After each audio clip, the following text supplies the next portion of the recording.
Thus, my 46-year-old dad was set to wed 44-year-old Cindy last week. I was not there. I am 24 years old, and my father had revoked my invitation because of a fabricated accusation Cindy had made against me almost a month prior. She said that it looked like I had taken her engagement ring. For the previous 3 years that Cindy and my father had been dating, I had always made an effort to be kind to her, but she never appeared to be interested.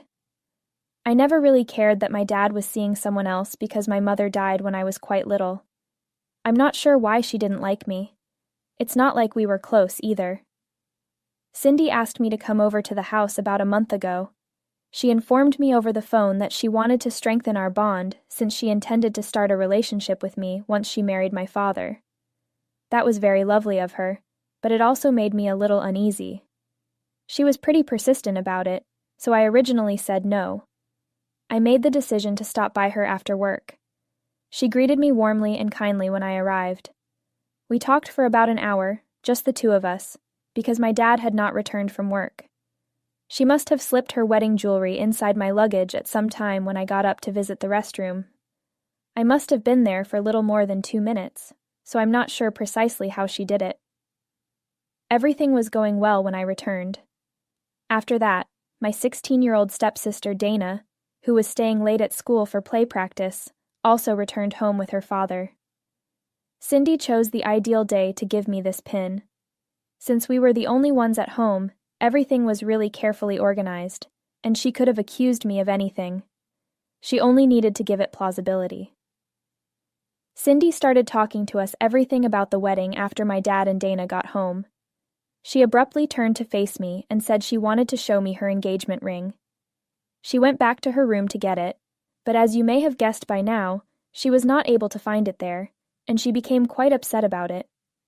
Given the jewelry's high value, everyone went bonkers over it. Since I knew I hadn't stolen it, nobody even thought to go through my luggage when we all began our circuit of the home. I have no grounds for suspicion. Cindy advised us to check our suitcases and other strange locations after we spent over an hour looking around the home without finding anything. I thought I wouldn't find anything in my luggage, but to my surprise, there it was. When I took out the necklace, I was taken aback. We were still figuring out the ramifications of this, so Cindy and the others started to appear serious. While Cindy expressed her gratitude that we had located the jewels, she expressed her extreme displeasure that I had taken such an action. I attempted to clarify that the jewels had simply appeared in my luggage without any explanation, and that I had done nothing. I knew that must have sounded absurd to everyone else, even as I was saying it. She informed me that her fear had been just this. She then began speaking to my father, telling him that she had always felt as though there was a gap between her and me, and that she had attempted to bridge it, but that I had always seemed to be too closed off to recognize her attempts. She said she had seen my unhappiness even on the day she and my father became engaged. It seems that I had expressed to her my opinion that they seemed to be rushing into this. Although it was actually the other way around, she gave the impression that I was the one who had never warmed up to her. And the worst lie of them was when she told my father that I had agreed when she had phoned me up to pay her a visit today because she genuinely wanted to talk to me about this. She had to step outside and talk to one of the neighbors about a problem with their shared fence, so at first she had left me alone in the home. She was afraid that it was at that very moment, when I was all alone myself in the home, that I had broken into the bedroom and removed her jewels, so that I might ruin the occasion for her. She was attempting to accuse me of something like this, and I was furious since it was all a load of falsehoods. It was simply absurd. I tried telling my father the truth and started yelling at her, but all he did was look disappointed and resigned. He requested me to go, saying he didn't want to talk to me about anything at that time. I persisted in attempting to convince him that I'm not a thief and refused to leave. I would never attempt to ruin their wedding in this way. I also made an effort to be honest with him regarding my connection with Cindy and the fact that I had left the room to use the restroom while we were there. He just refused to listen, stating that he couldn't entertain this at this time since he was too tired from work. I eventually had to go since I didn't want my father and I to become really irritated, I had intended to tell him everything when we were both more at ease, but I was never given the chance. My dad told me via email the very next morning that he didn't want to talk to me any longer, and that he didn't want me to attend the wedding. Cindy had apparently gotten through to him, and since she is his future wife, and he had complete faith in her, he was preferring to believe her over me. In the last few years, when she had tried to be good to me, she had also told him a lot of falsehoods about how I had treated her. He feels that we should go our separate ways for the time being, and I may return to them when I'm ready to welcome her into the family. Although, to be honest, I saw little need in getting in touch with him and telling him the truth. He was already firmly committed to one side. He believed Cindy was correct about my character, even though he was my father and had practically raised me since I was a small child. All that I needed to know was that he believed me to be a thief. I blocked him everywhere and refrained from contacting him in the future. Not that I wasn't hurt, mind you. I assure you that I was. However, what good is it to try to stay in contact with someone who doesn't even think you're credible? He intimated that I was a criminal with no ethics or morals when he decided to trust Cindy, and I can't accept that kind of disrespect. I thereby acted in my own best interests. It had been a month since we last spoke. Then, last week, an hour before the wedding, Dana dropped by my house without warning, giving me a major surprise. She has had a few dinners with them, so she is aware of my residence. I was really perplexed since she had come to my place dressed as a bridesmaid. I asked her what was up since she seemed extremely upset. I was not going to treat her cruelly because of whatever issues I had with her mother. She is a nice kid in my opinion, and she has always been extremely sweet to me. I could tell by the look on her face that she was here with terrible news, so I invited her in so she could talk to me and tell me what was hurting her. More significantly, she arrived with only an hour to spare on the day of her mother's wedding. I had to know what was going on because I couldn't allow anything horrible to happen if it impacted my father. I owed this to my father, even though we were not on speaking terms. She appeared quite apprehensive as soon as she was seated, so I tried to chat to her and help her relax because I could tell she was scared. She finally simply blurted out the thing that was upsetting her. She had discovered, after all, that Cindy was cheating. She informed me that 2 weeks before to the wedding, she and a few of her friends had been walking home from school when they noticed her mother at a cafe, holding hands with a different man. When she went home, she confronted her mother about it. They already knew that Cindy's mother was cheating on her fiancé and having an affair, so when she denied everything and became combative, it just strengthened their suspicions. She was correct about everything. She even looked through her mother's phone when she was sleeping. However, she remained silent about it for 2 weeks since she just didn't know what to do. Her conscience finally dawned on her just before the wedding, and she knew that she could not allow my father to carry out this. She claimed that because she knew there would be terrible repercussions if she disobeyed her mother, she had been extremely anxious about doing so. She felt compelled to be honest with someone, though. She believed that I was the only one who could assist her in this scenario, because she was a very reticent and timid person herself. She broke down in tears on my couch at one point, and I felt so horrible for her because I couldn't imagine how it must have felt to know that her mother was having an affair with her stepdad, and to be unable to speak out for fear of being abandoned.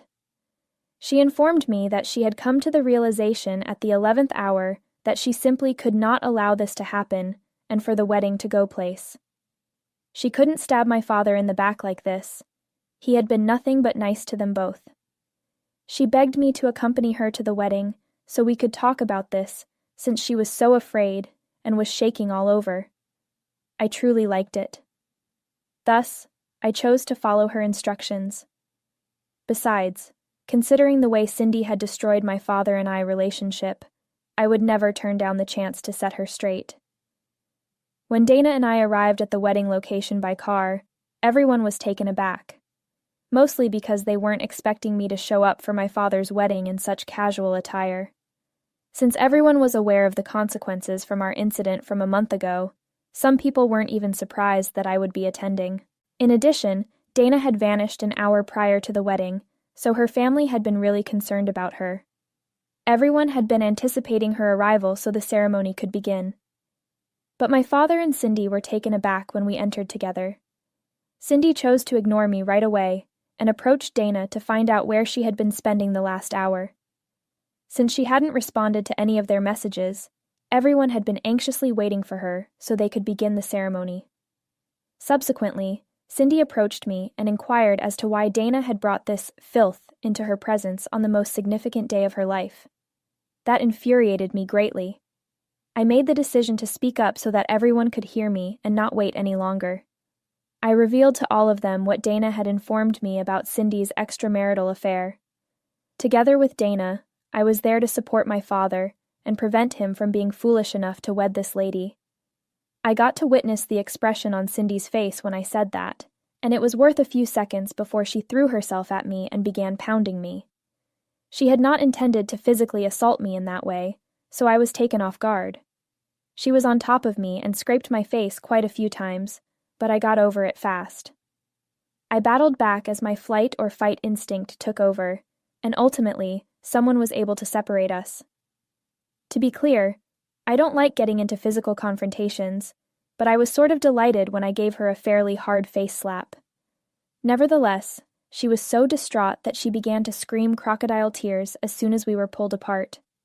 She was murmuring something about her own daughter having betrayed her, but I'm not sure what that was about. After that, she confided in my father, telling him that she would never, ever consider cheating on him.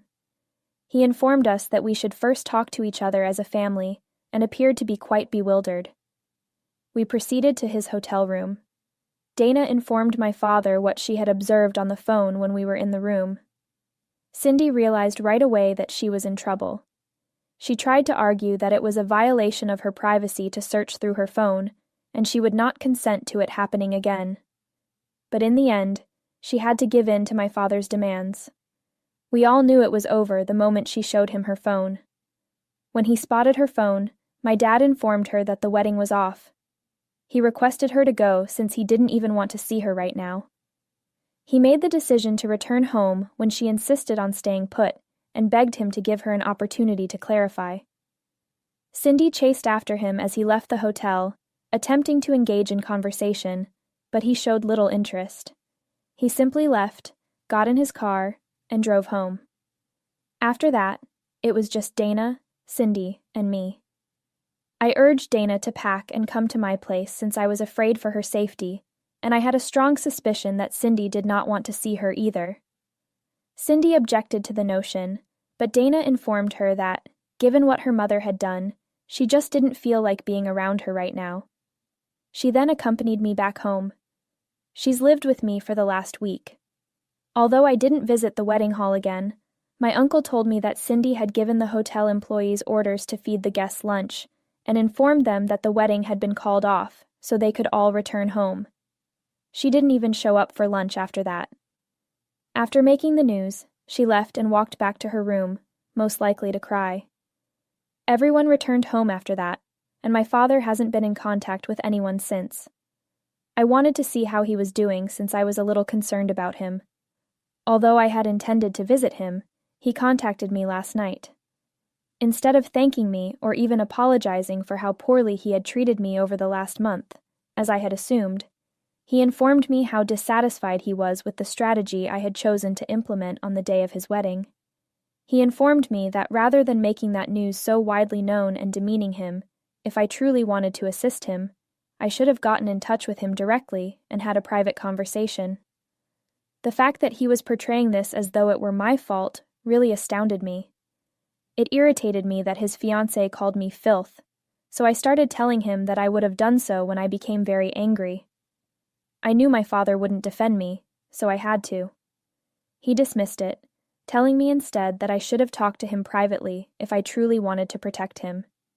He now feels like the family's joke, and it's all my fault. Before I could say anything more, he hung up, and that was that.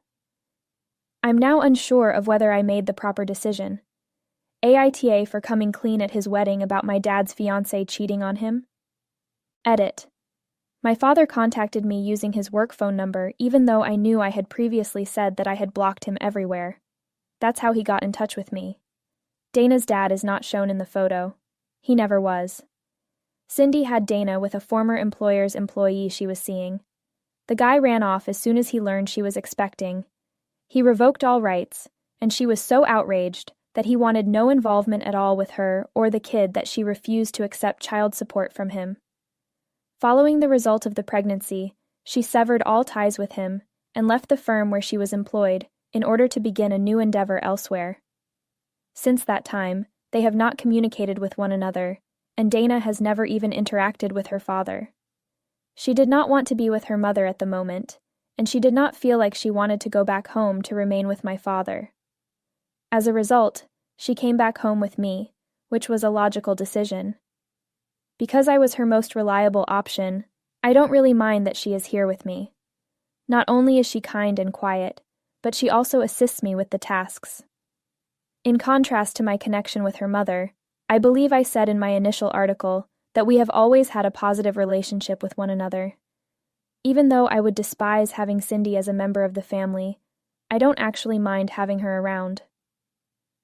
A first update. How are you? It has been 3 days since I received the phone call from my father, and during that call, we had a very brief argument. On the other hand, I was curious as to whether or not I was still the one to blame for embarrassing him during his wedding. After going over the comments, I came to the conclusion that I am not. It is merely that he is being unreasonable. I did what I needed to do, and although it's possible that making that declaration in public was probably not the most polite thing to do, I honestly don't care. After talking to a number of members of my family, I have come to the conclusion that what I did was completely appropriate and appropriate. Those individuals who had been seated in close proximity to me at the time when Cindy referred to me as filth had heard her and did not enjoy it. To get the record straight, nobody believes that my father ought to feel ashamed about what took place during the event. Despite the fact that most people have negative feelings about him, they do not treat him as if he were the family's laughingstock, contrary to what he believes. To put it simply, that is just absurd. From a personal standpoint, I do not believe that the actions he took toward me a month ago were appropriate. As a result of what Cindy had revealed to him, he had figuratively and practically cut me off and excluded me from attending his wedding. It had been her word against mine, and he had chosen to trust Cindy rather than his own daughter when she had made her statement. If I were to make an announcement in order to save him from someone else, why would I even bother to consider how he would feel about it?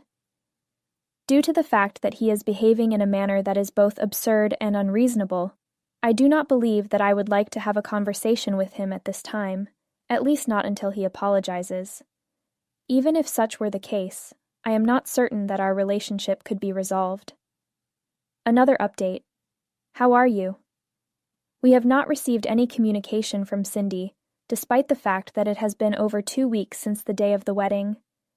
The things that she intends to undertake are a mystery to me. As I've indicated in the past, I don't really mind having Dana around, so the fact that she is still living with me is something that I am happy about. I have not attempted to get in touch with my father, and he has not attempted to get in touch with me any longer either. It has been brought to my attention by my uncle that my father has been discussing with various individuals the manner in which I disclosed Cindy's affair to the world, and that he has been receiving a great deal of support from our family. Every single one of them seemed to believe that my actions were appropriate, particularly considering that Cindy's acts were more severe than what I did. I have heard from the majority of my family members that they are extremely dissatisfied with Cindy's behavior, and they have made their displeasure known. I have also been told by a few others that Cindy has been screaming about how I ruined her life and embarrassed her in front of everyone, which she has said is the reason why she is so miserable. She has been avoiding me and my father, and I have heard that she is going to travel back to her family in a distant state. This is the reason why she has not been in contact with us. To the best of my knowledge, she is only attempting to completely sidestep the problematic scenario. In spite of the fact that I am not really sure what to make of it, it appears that my father is still not pleased with me.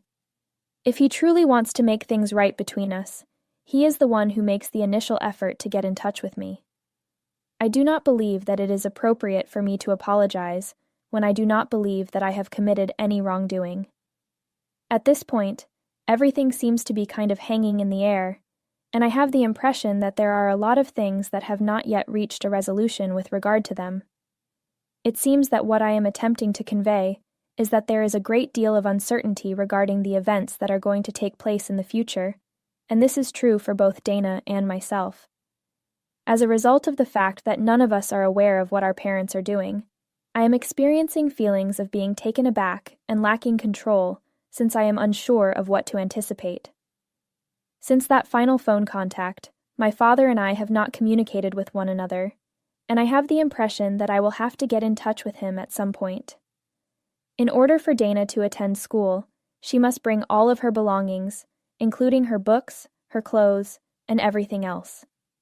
She has just been sharing my clothing and anything else she brought to the hotel for the wedding up to this point.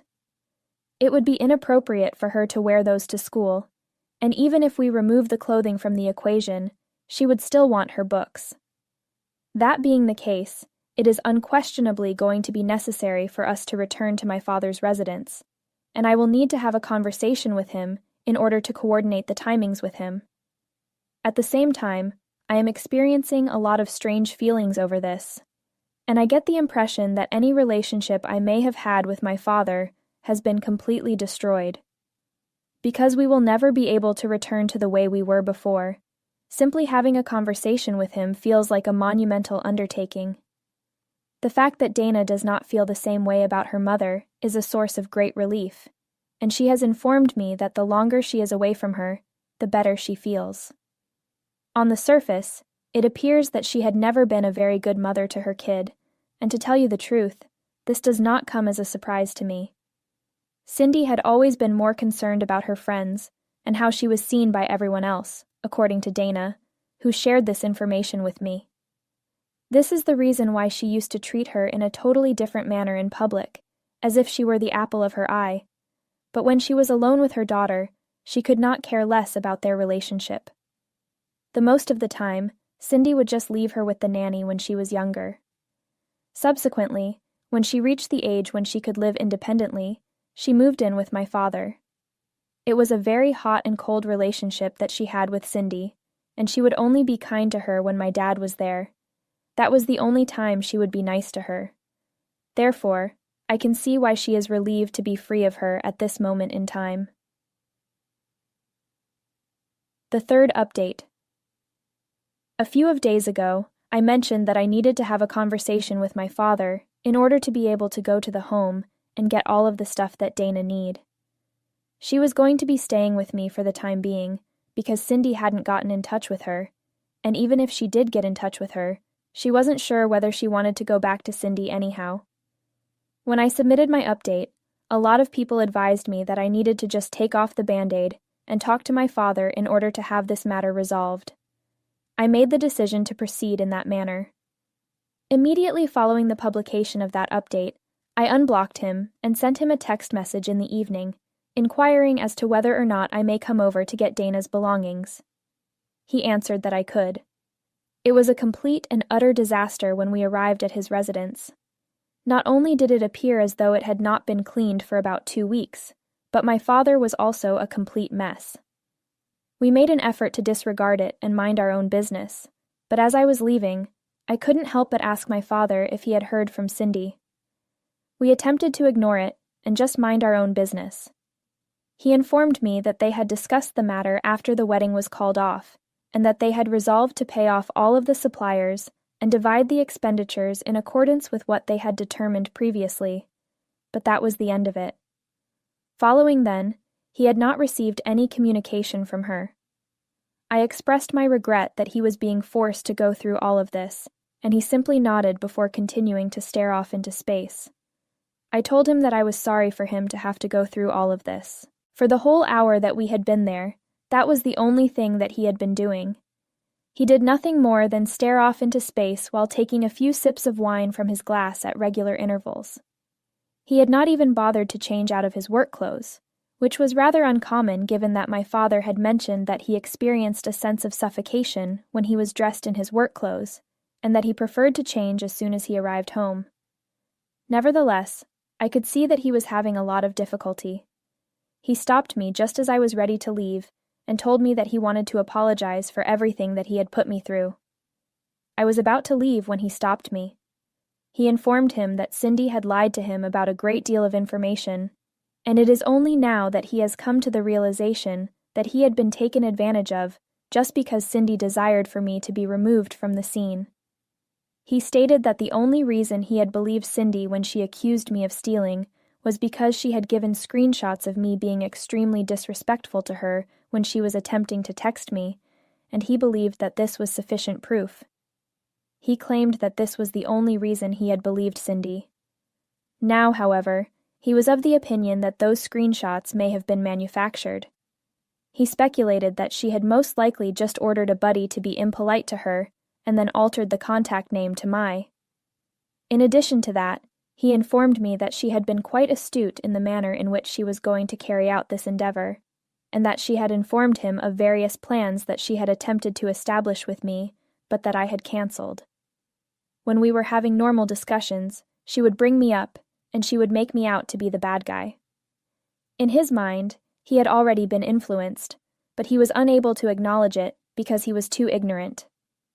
Therefore, he wanted to express his regret to me for that, and then he began to get emotional. I tried to comfort him for a while, and Dana did the same thing. We both conveyed to him that it wasn't all his fault. For the time being, the fact that he expressed regret for it was sufficient. As soon as I was able to, I informed him that I would make arrangements for a maid who would take care of the house, and that I would also put him in contact with a therapist. I experienced a great deal of compassion for him. At the very least, I have the satisfaction of knowing that I made an effort to mend our connection, even if I do not know whether or not we will be able to do so. Despite the fact that Cindy was crafty and manipulative, my father was unable to see through her. I am not going to hold it against him since he was in love with her, and despite the fact that it wounded me, I am aware that if I had been in his position, I perhaps might not have been able to see through Cindy either. In the case of Cindy, it would have been difficult to avoid falling for her falsehoods, since she is capable of being quite manipulative when she wants to be, and I have witnessed this phenomenon directly. Love has the ability to make people ignorant and blindsided. In addition, it is very evident that she had been attempting to alienate my father in order to make it simpler for her to exert control over him. These types of acts are a form of abuse, according to what I have read about them. I want to be the sort of person that takes action to assist someone who is being mistreated, rather than turning my back on them when they are in need of assistance. When I consider that my father appears to be sincerely sorry, I believe that I have made the correct decision. The third update. I am. Consequently, after a few of weeks have gone, Cindy has at long last made her appearance. She visited my home a few days ago and informed me that she was going to terminate her parental rights over Dana. She stated that she was doing this so that I could take control of her life and take away the life that she had. She stated that she did not require a daughter like Dana, who had the audacity to take advantage of her own mother. I'm really pleased that I have a younger sister, since Dana didn't seem to mind at all, and was actually excited about it. I've also gotten used to having her around, so I'm happy about having a younger sister. Currently, my father is participating in treatment, and we are also working to re-establish our connection with one another. Additionally, he has informed me that he is going to provide Dana with financial assistance, so there is no need for me to be concerned about that. When it comes to our family, things are finally beginning to look up.